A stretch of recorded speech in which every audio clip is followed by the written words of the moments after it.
Your makeup sliding off in this heat, babes, it is not your fault. It is your routine. Let me show you a step by step how to beat the oil and stay matte, stay flawless, sweat proofed all day.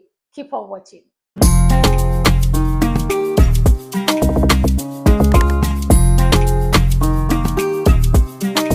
This matte makeup routine will stay on your skin for a long period of time, even in hot or humid weather. So keep on watching. First step, you want to prep right.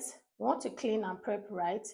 If you are oily, your skin is already producing enough oil, so you want a clean canvas. You don't want any leftover oil. So I am going to be using micellar water. This is gentle for all skin types, especially if you have oily skin and you have sensitive skin. So this will not break you out. Cleanse your skin really well to take off any leftover oil or dirt on your skin. To prep your skin, go ahead and use a gel moisturizer. This is going to hydrate your skin and also is not going to leave any oily residue. Because you already have oily skin, you want to use a moisturizer that comes in gel form. So the excess of this is, once it dries, it's going to hydrate your skin but won't leave any oily residue.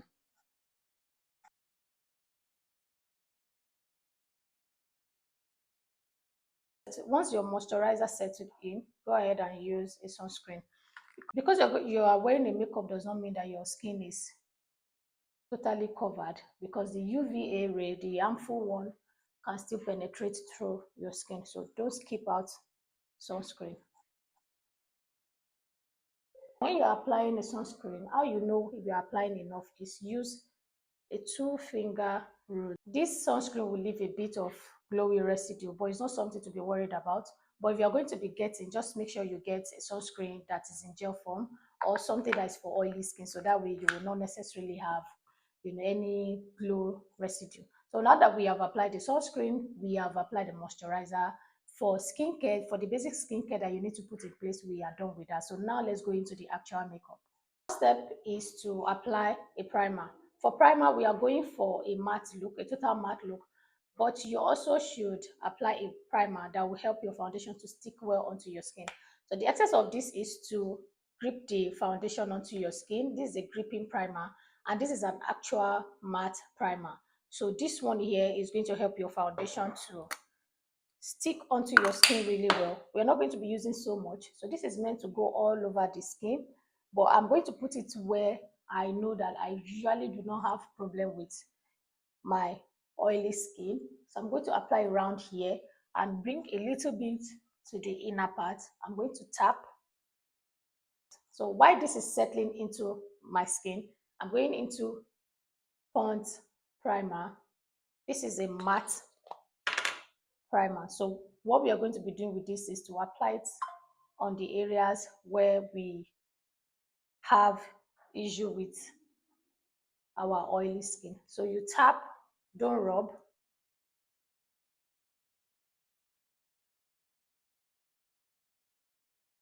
Then you go ahead and tap what you have left in the other part of your face. Skip out your under eye. You should not get to your under eyes. So now that we have applied the primer, don't be scared to apply your primer, because primer is your best friend. Think of primer as a barrier against the shine. So this just helps to keep your skin surface really matte. For the next extra step, you get a translucent setting powder with a dry puff, and this is from Debbyluster in apricot. So what you're going to be doing is to press your puff, and this comes in this setting powder. This is also from Debbyluster. So press it down. Get a setting powder in translucent or something in your skin color. So I'm going to tap off excess and press it on this side. And this, aside from helping to lock in the oil and the primer we used, it's also going to blow out any pores you have on your skin. When you are doing this, please get a translucent setting powder, not a traditional setting powder that would add more texture onto your skin. So this is just like you're using a setting spray on your skin, but this is in the powder form. My skin feels really smooth and blurred out. Next step is going to be our complexion product, which is our foundation. You want to use a foundation, preferably a long wearing foundation, so coverage foundation, so that it can serve the purpose. You cannot use a foundation that gives a luminous finishing or a dewy finishing or a thin foundation. Foundations that are ideal for people with extreme oily skin is long wearing foundation, and I like this foundation. Attest to these foundations. Sylvimak and this is Veebeauty foundation. These are Nigeria brands. They are thick and they are full coverage and matte as well, and also lightweight. You know, when you have a full coverage foundation, it is matte, it is long lasting, and it is lightweight. That is what these foundations are. I like to add more extra step to it in order to make it long lasting, waterproof, matte, to stay on for a long time, just in case you are someone that sweats, you have oily skin and you also sweat. That's the reason why I'm doing this. The first step is I'm going to mix both, just because this is lighter than me and this is way darker than my shade. So let me mix this and I'll be right back. I've mixed my foundation here. I'm going to go ahead and mix in this baby. This one here is not just for softening your gel liner. Maybe when your gel liner is dry, this is meant to revive it and make it liquid. But that is not all about this baby. This is waterproof in the bottle. This is the miracle in the bottle. When you mix this with your foundation, what it does is it keeps your foundation on your skin for a long time. And when you come in contact with water, it doesn't, you know, wash off. That's what this does. So a little, can you see? A little bit. I'm going to go ahead and apply my foundation here. When you apply your foundation, a little at a time. Too much coverage doesn't necessarily mean flawless look. Is how you place it strategically that matters, not applying too much. Once you apply it first and you notice that it's not giving you the amount of coverage that you want, then you can go ahead and reapply it again. So we are going to be using a beauty sponge. The reason why you want to use a beauty sponge is to give you that really nice flawless and to spread it out nicely. You can go ahead and use a brush, but I feel like using a beauty sponge just help you make it look like it's a part of your skin. So many people make mistakes with foundation. Maybe when you apply your foundation, you feel like you apply your foundation, especially with beauty sponge, it's not giving you the coverage that the foundation is actually. What you might be doing wrong is you're using your beauty sponge directly on your skin after applying the foundation. But what you're supposed to be doing is once you apply your dot at your foundation on your skin, go ahead and dip your beauty sponge. Then you go ahead and start tapping it onto your skin.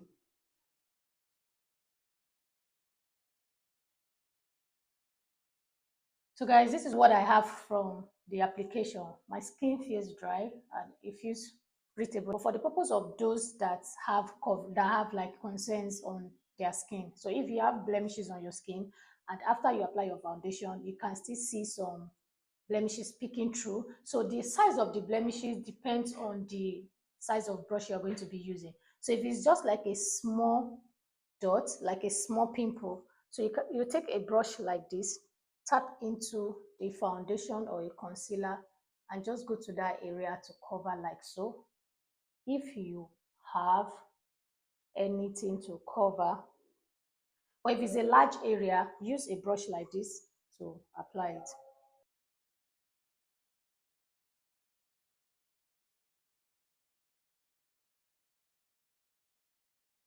For bronzer, I'm using a liquid bronzer, and this bronzer also stays on long. It's a DIY bronzer. I added a bit of a lighter foundation so that it can give me a lighter shade of the bronzer because it is too dark. So I mix it here in the cover. For oily skin, you also want to make use of creamy products more, especially mattified product that mattifies. So the excess of that is to also keep your oily skin in place, even if you sweat or you oil, because Creamy product works well with oily skin because it's just like you put oil and water together. Oil does not mix with water, so that's how it is when you use creamy, more of creamy product as opposed to using a powder product. The powder product is to set it in place.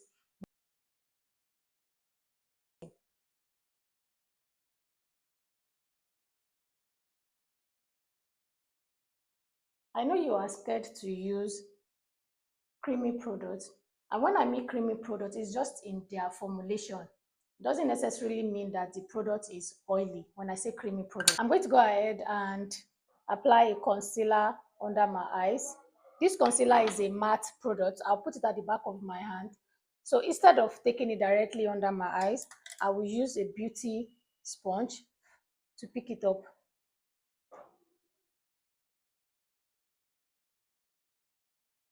So this is how I like to apply my concealer. So doing it this way, you will distribute it evenly. Because this dries very fast, I'm going to blend the edges out first.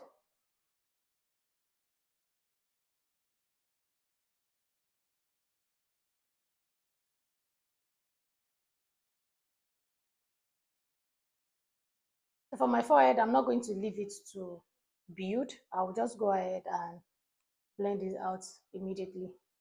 While this is drying down, I'm going to apply blush.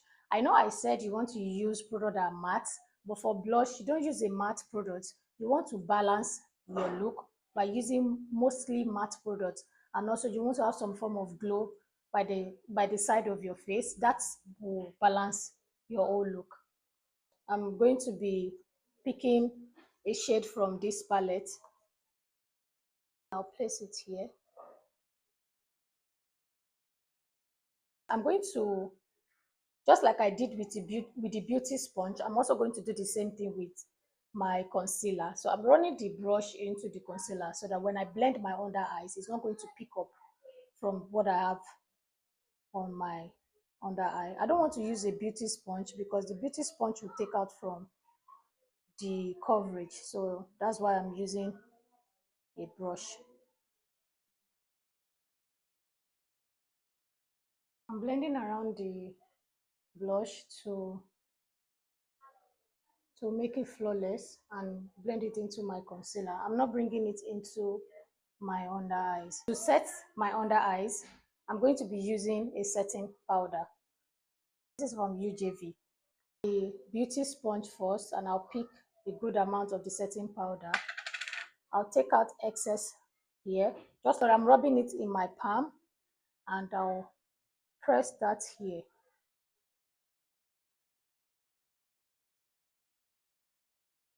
For me, I really do not want to set down this face because I mean there's no shine, nothing to set down. The foundations are self-setting.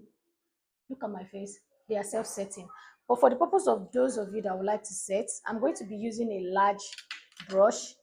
So the excess of picking this particular brush is to so that I won't distribute so much of that powder on my skin. And I'm using the setting powder. So you want to go ahead and use a setting powder, tap off excess and press onto your skin. Leave out the part you have the glow from the cream blush. Leave that out. I'm going to go ahead and use a setting powder. The first one I used from Debbyluster.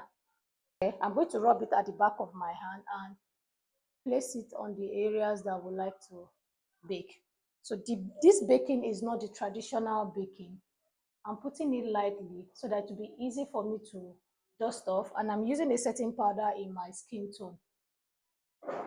So it's not going to leave any white cast. So the part I'm baking at the side where the oil usually come out a lot, and the side of my nose. I'm not going to bake my under eyes because if you bake your under eyes at this point, it's going to shrink it.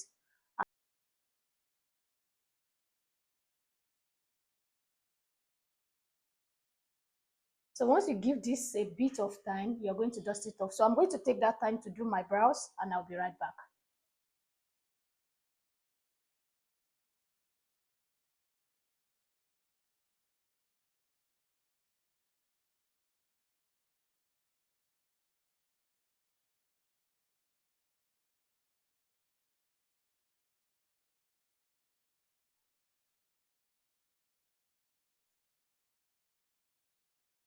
And here is the finished look, guys. I hope you enjoyed the steps, and I hope you are going to incorporate these steps and the product. You don't have to necessarily use the product that I use, but you can get the product that you're going to be using or what you have already. Remember, matte product works a lot better with oil. Let me know what you guys think in the comment section. Thank you so much for watching. I'll see you in my next one. Bye.